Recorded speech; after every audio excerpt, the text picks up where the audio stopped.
Hello, it's Allie. Today we are going to be working on a plan with me for April 2022, and this is going to be in my physical bullet journal.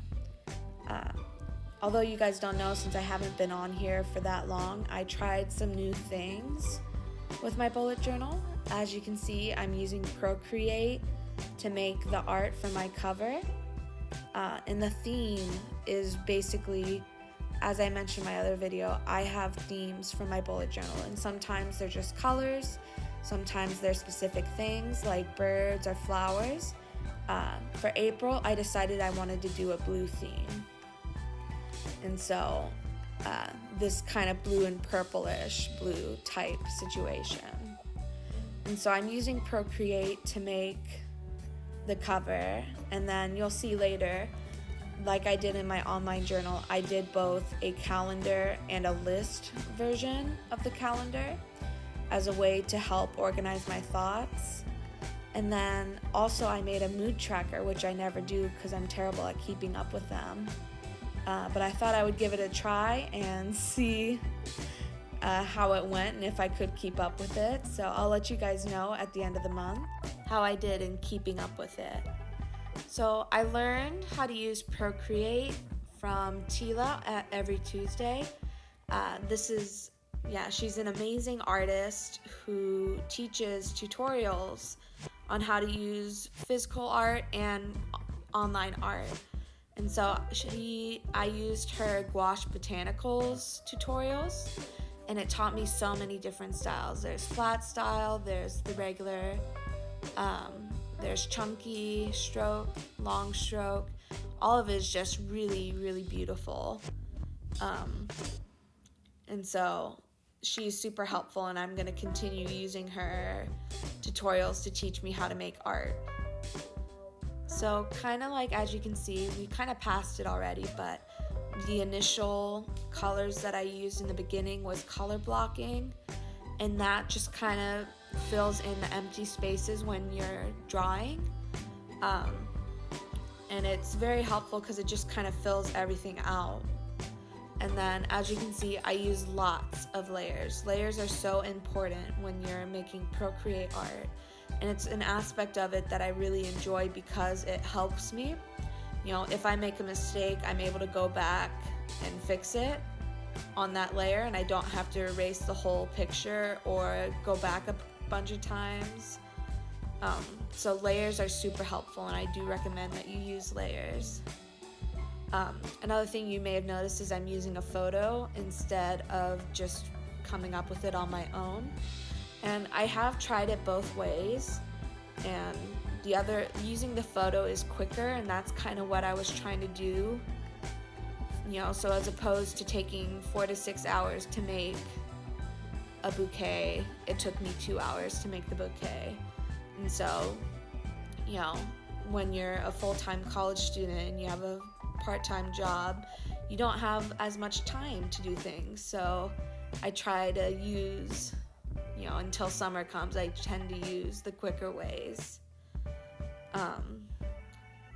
And so now I kind of want to talk about why I make art. You know, why does anyone make art? You know, it's a way to express our emotions. It's a gift that we have that we can use. I didn't start out this way, you know, where I'm at. I'm still learning. I'm still growing in my style and in my skill. You know, anyone can do art. It just takes practice. You know, it doesn't have to be Picasso in the beginning. It could literally just be a stick figure that you drew. You know, as long as you're enjoying yourself and having a fun time, because that's what it boils down to is, you know, we do things because we love it and because it brings us joy. Now I want to talk about why I got into bullet journaling. And it's a really long story that I can get into later in another video. But basically what kind of happened was my freshman year of college, I started having seizures. And it really turned my world upside down in both good ways and bad. You know, I lost total control of my life. I really had to reevaluate what was causing these seizures and what I needed to do to become healthier. And so bullet journaling was a way for me to regain some control, because I get to create what I want. I get to decide what it looks like. It's completely up to me. And it was a way to reorganize my life when I lost that. And so, bullet journaling gave me back some of my life. It's a way to express myself. It's a way to jot down what I'm feeling. It's just this amazing gift that I've discovered, and now that I want to share with you guys. And the great thing about it is it's so tailored to you. It's whatever you make it. It can be as simple or as complex as you want to make it. You can put so much time into it, or you can put little time in it. It's literally what you make is what you get. And so we're finishing up this painting here. It's almost done, as you can see. And if you made it this far, please subscribe to my channel. We would love to have you, and by we, I mean me. Also, if you like this video, give it a thumbs up and let me know down in the comments what you'd like to see in the future. As you can see with my calligraphy, I make a lot of mistakes.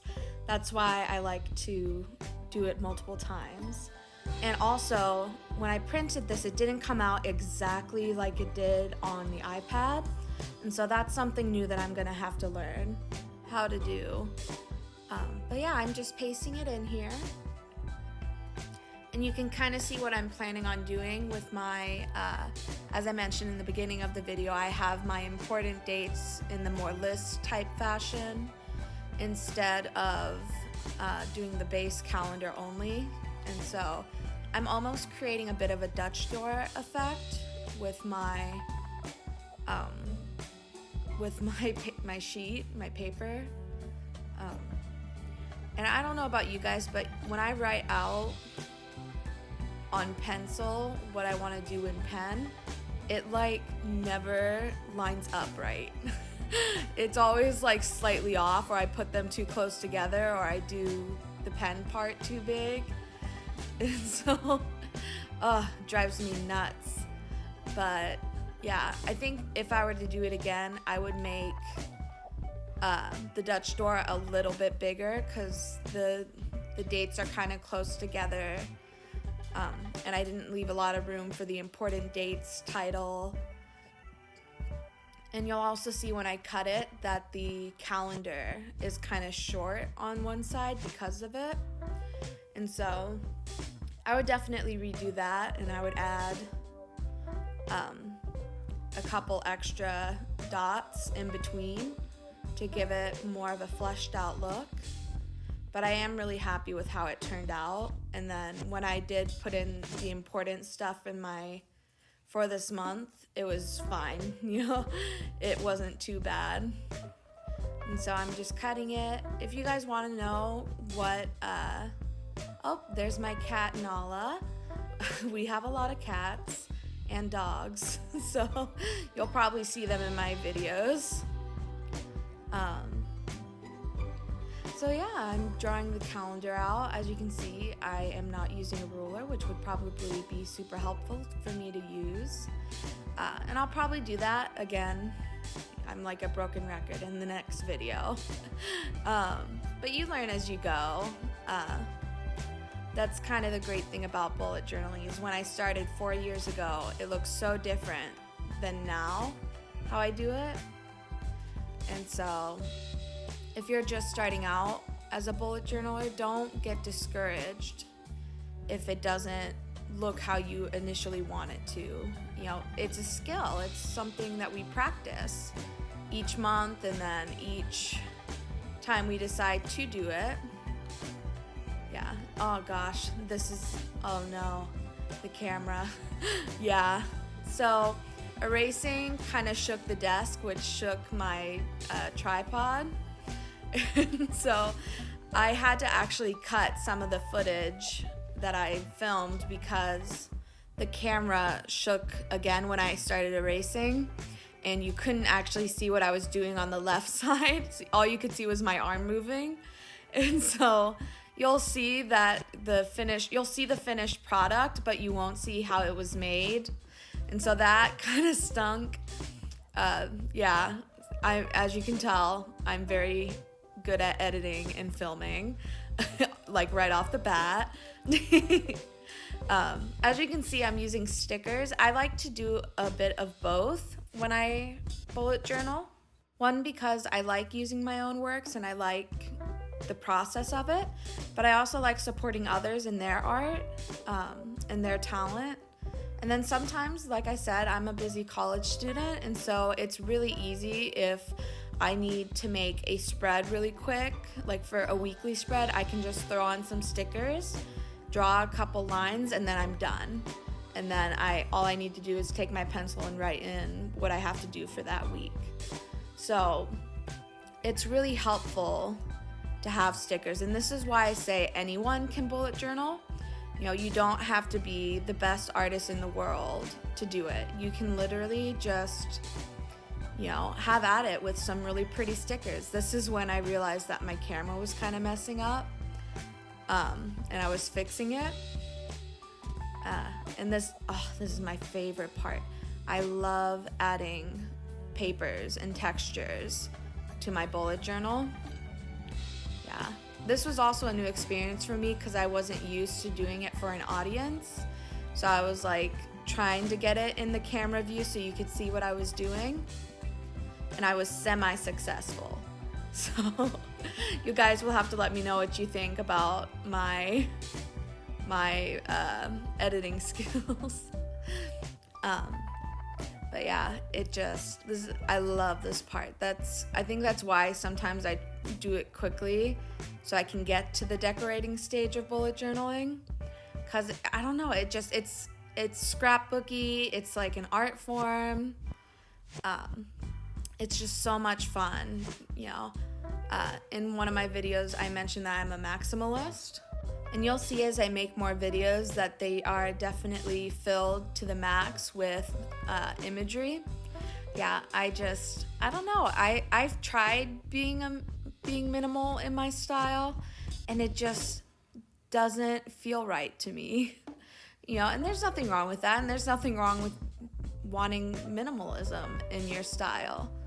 You know, both are super pretty. You know, there's a sleekness to minimalism, and then there's just something very scrapbooky about maximalism.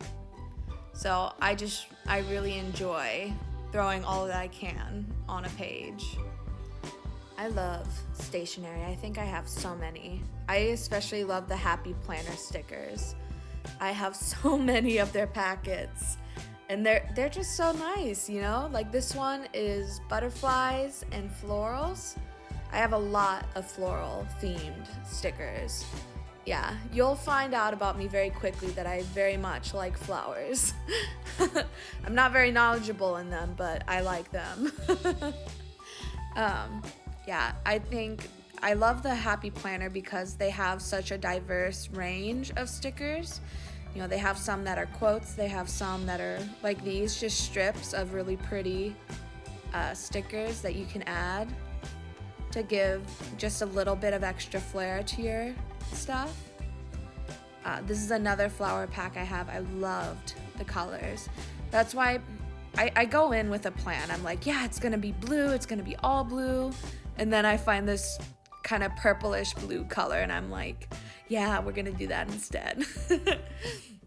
So I definitely go in with an idea of what I wanna do, but I never fully know what, like decorating wise, what it's gonna look like until the end. So I don't know, I kind of like having no rules or a set exact plan of what it's gonna look like. You know, it's kind of like the Bob Ross saying, they're happy accidents.